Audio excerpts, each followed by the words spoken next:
Hi, I'm Bahatiland, and I'm an Indonesian martial arts teacher, and I teach Kung Tao Silat. Kung Tao Silat is an Indonesian-based fighting art, actually. And the Kung Tao is what happened when the Chinese traveled to Indonesia and they brought their Shaolin arts and their kukris and all the other various things that go along with Chinese. And when they came to Southeast Asia as traders, they brought with them their Shaolin-based martial arts system. But at that particular time, the Indonesians already had their indigenous fighting arts. They were called Pencak Silat. And the Silat arts are basically thought of as a bladed art. And when the Chinese first came to Indonesia, in particular the West Java area, their art had to change drastically from the Shaolin precepts in order to be able to combat the already skillful Indonesian, Southeast Asian fighters who were very blade-oriented with their art. Well, I have a doctorate in manipulative therapy, and I heard early in my matriculation that there were people who could actually heal you without touching you and fuse your bones without using cast and splints of that nature. And so it was that brought me into this particular facet of Southeast Asian martial arts. I went in as a healer, and the prerequisite was first to learn their martial arts, and then they would share their healing information with me. And it was a long, tedious, arduous journey, but when I did complete what was asked of me, they began to teach me their healing disciplines. Well, all martial arts are great. Any martial art can kill you. So those people that think, oh, karate's no good, or kung fu's no good, or judo's no good, they all originally were fighting arts. So I think that as we progressed and left feudal times and those kind of errors in our history where we became more civilized, I think we began to leave some of the true martial precepts behind. Combat is combat, and what makes me different is the thing that makes me the same as everybody else. I bleed the same color that everybody else does. But when you take an art that was designed for killing and for bringing you home safely to your ohana, to your family, you take that art and you strip it of its efficacy by taking the blades out, softening the techniques, putting a referee in the ring to tell you when to stop, then you soften the art. I think it loses its effectiveness because it was originally done to kill you, originally done to take your life, originally done to make you successful in warfare so that you could protect your village, so that you could protect your family, and you could come home safely. And I think when you hold on to those kind of ideas, then you have to be aware that not all martial arts and martial systems today meet those parameters or those prerequisites. I'm here to change the way people think about fighting arts. I want them to understand that there's arts that are good for let's say ring fighting or for tournament fighting or for trophies. And I want them to understand that I'm here today to show them that in reality, the only real trophy is your life. Actually today, I came into a wonderful Marietta Shaolin Center here in Marietta under Master Michael Reed, who is a Shaolin master of 25 years of training in the Shaolin system, various other martial arts under his belt, and as everybody knows, an ex-NFL Atlanta Falcon linebacker of notorious acclaim, And an honor to meet him and be with a bruiser, a banger, a big man where I can work out my principalities on someone that's larger than me and stronger than me and used to getting hit a lot.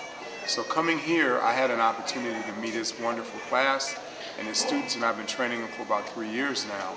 They've been inserting the information that I came to share into their program. And as a result, you followed me around today and you saw how easily they picked it up and how readily the children responded. And it's because of Guru Philip G., who is my direct descendant, and he's in charge of the group here. And right close in a close second, Michael Reed and Bruce Dobbs, who are the financial components to get me here and to bring me here and make sure that I could afford to be here doing this in my busy life with everything that's going on. So I feel honored to be able to come to the Shaolin Center in Marietta. I did not come to take the school over. I did not come to change the wonderful Kung Fu that they did. I only came to stir the pot. Biggest problem is when you're running with alpha males and you have to be the alpha male of it all, is keeping your ego in check. So, you know, you can run awry. If you don't have a good spiritual background in your martial discipline, you don't have something that grounds you, you begin to think because you can punch and kick and hurt someone, your ego becomes inflated and you actually, you lose the things that you really need to gain from training or studying martial arts. And I think that one good thing that I've learned, because my teachers have been so wonderful, and Uncle Willem and the late Herman Swanda and Mr. Ingram and all my other teachers that I've had, have always said it's easy to kill someone, but how many of us can restore him? And when you look at that, it is a totally different attitude that I have. When you see me change on the floor, I'm not really changing into a monster. I mean, you hear people screaming and hollering, but I like them to know that that is the reality of the art. And I was told by the old gurus that if we soften the art and we change the way that it operates, it would be totally ineffective, totally ineffective. So I want to stay tolen, which means pure, to the rest of the gurus that I've learned from, and I carry their blood through my veins, and I carry their family's art with me. And had it not been for them, I would be nothing. I'd be nobody. And I owe all of that to my teachers, all of my teachers. And had it not been for Willem de Toirs and the de Toir family, in particular Auntie Joyce, I don't think I'd ever went to Indonesia and had the opportunity to learn Silat in its native country, in its native land. I think growing up on the south side of Chicago, on 95th Street, to all you brothers out there on 95th Street, that we learned about life and death very early in our life. And when you're a child and you learn about aggressive attitudes and you have to actually defend yourself every day of your life, I think, you know, that you're never afraid. It does something to you, and it instills something in you that makes you not have fear of physical conflict. And I think when you even the great martial artists that train and are able to do things way more spectacular, but if they've never had a physical confrontation where their life is involved, to me it's very difficult for them to be able to execute what they do, because you only know how to do that after you've been stabbed, cut, shot, or whatever. And I think that comes from living in the ghetto, growing up in Chicago at a tumultuous time in the history of, just look at Cooley High. Cooley High is my era, when there were street gangs were first coming up, and you know, there was no interracial anything.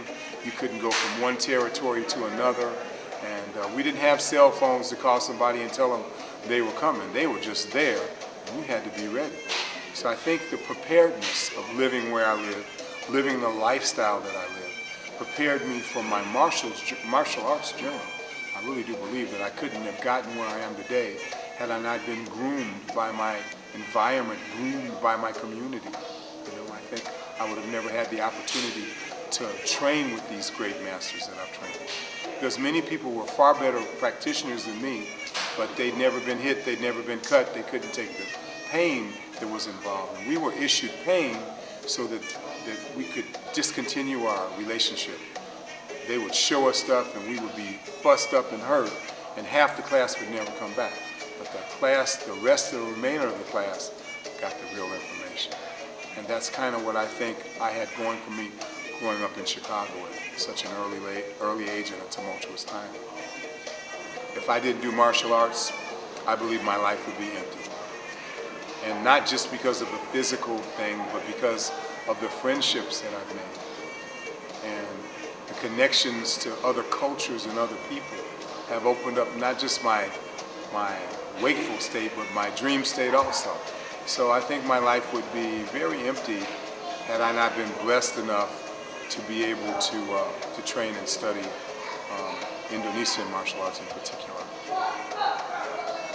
I taught Kung Tao and Silat today, various systems or styles, you know, that I have learned in my collection of studies and been blessed with the teachers that I've been with. And when you come into another man's house, and that's what this is, another man's school, I wanted to show them things that would link up to the knowledge they already had. A good teacher doesn't teach over anybody's head. He doesn't show techniques that are ego supporting and hurting people. When I leave a place like this, I like to have the response that I saw in the eyes of everybody that I looked at today.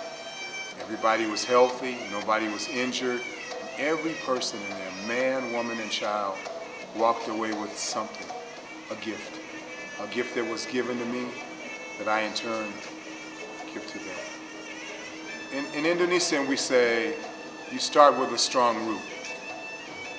Then from your root, your tree grows up. It has flowers, it drops seeds, and the seeds bear fruit. And those are the fruit of my labor and the labors of my teachers, both living and past.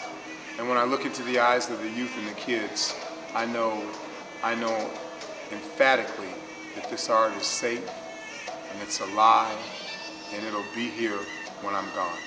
It's what I'm here for today. That's why I've come all the way across the ocean from my land where I live in the Big Island of Hawaii, on the Big Island of Hawaii, in the middle of the ocean, the most remotest part on the planet in land proximity, the island that I live on. And in the island and on the island that I live on, I'm in a very remote region. And I've left that region to come and spread this art to all those who are interested in it and who want it. And for me, it's very important. And it is my life's journey, though I didn't look at it like that. I never saw it that way until recently when people had to sit down and talk to me and tell me, well, this is who you are, you know. But I guess this is who I've always been. This is who I've always been. Who is that? The person that is the carrier of information for this lifetime. I am the person to plant the seed. You are the person to water. What is it like to have that kind of journey, to have that kind of responsibility? How does it feel? It's a very powerful responsibility. And like I said, you have to keep your ego in check. Your spirituality, you have to be strong in the things that you believe in. There are many obstacles out there to prevent me from doing the things that I hope to do in this lifetime with the information that I've had. Not just the killing information, but the healing information. I'm a much better healer than I am anything else. And so that was my introduction into this. And once again, they would never teach me unless I learned this art from them. But they have honored their agreement with me, and I've had the blessed good fortune to be trained by them in their healing disciplines. And their healing disciplines are equal to whatever you think I'm capable of doing martially. Their healing disciplines are equal, if not greater, in content.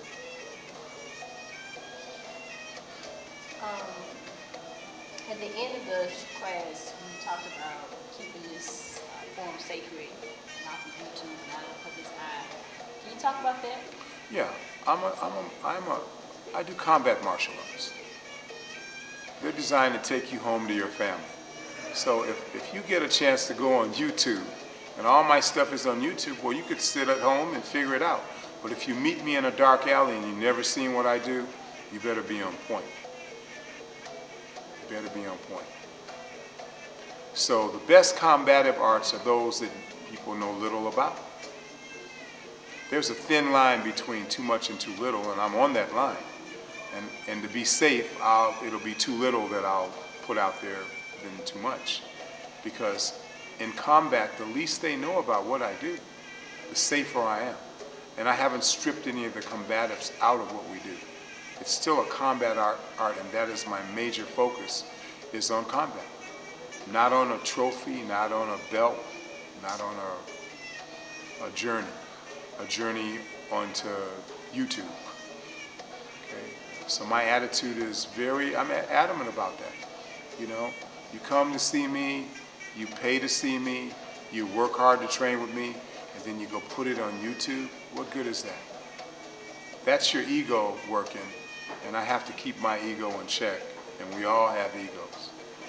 Every person has to learn how to deal with it. And I don't want to be out there like that. I've had many opportunities to do many things like that. All I want to do is give thanks to the wonderful teachers that I've had, and I don't mind saying who they are and how much they've influenced me in my life and my family life, because they're the ones that I'm really celebrating. They're the ones that I'm really living for. It's a direct lineage to the past. In order to see the future, you have to be walked through the present by the past, and you will be able to see what your future is. And with that in mind, I already know my future, and I know the future of this wonderful art, these arts that I do. They have to stay alive. I don't think my teachers gave me this art for it to stay the same. I think they gave it to me for it to live inside of me, for it to be nurtured inside of me, and for then it to be regurgitated and for it to live inside of them. It's ever changing, it's always evolving, it's never staying the same. Blade lengths change from sword lengths to short, tight, little bitty blades, then to the technique must change. And as people who do forms that are locked in time, and you'll see the form and 20 years later it'll be identical. Is not today a new day, Miss Knight? So then how could the form be the same? To keep things alive, you have to put life into them. You have to breathe life into them. You saw me work today with the women. I worked with them totally different than I did with the men. Don't think for any second that the female tiger is any less deadly because she's a female. Quite the contrary. Those people that come see me get a chance to see who I am, but more than that, they get a chance to see who my teachers are, because they flow through the blood in my veins is all their blood. And when you see me, you should look at my eyes, because a lot of times I might not even be there, because they are flowing through me in a way I can't explain. But I've been trained so long and so arduously by them that I am them, I feel them. I don't think of myself very much. I think more about my teachers flowing through me. And it's a strange experience. When I talk about it, I literally have to close my eyes to stop the streaming from coming in. But that is what I think people get when they see me. They get an opportunity to see my teachers through me and how I interpret them. And my interpretation is like your fingerprint. It's very unique. I don't really have any final thoughts. I just have thoughts of hopes for the future. Not any expectations, but just hopes for the future. Hope that this art stays safe. Hope that it saves lives. Hope that it doesn't get into the hands of wrong people to misuse it and abuse people and hurt people. Any art that supports someone that's strong and big, and you've seen the guys I had to deal with, sure, you can do that art and that art, but what about an art that's for the weak? What about an art that's for the elderly? What about an art that's for the women? What about an art that's for the children? That's truly a great art. That's truly a great art. Not an art that just serves you if you're big and strong and young, but an art that lasts you your whole lifetime. And in this case, even after I'm gone.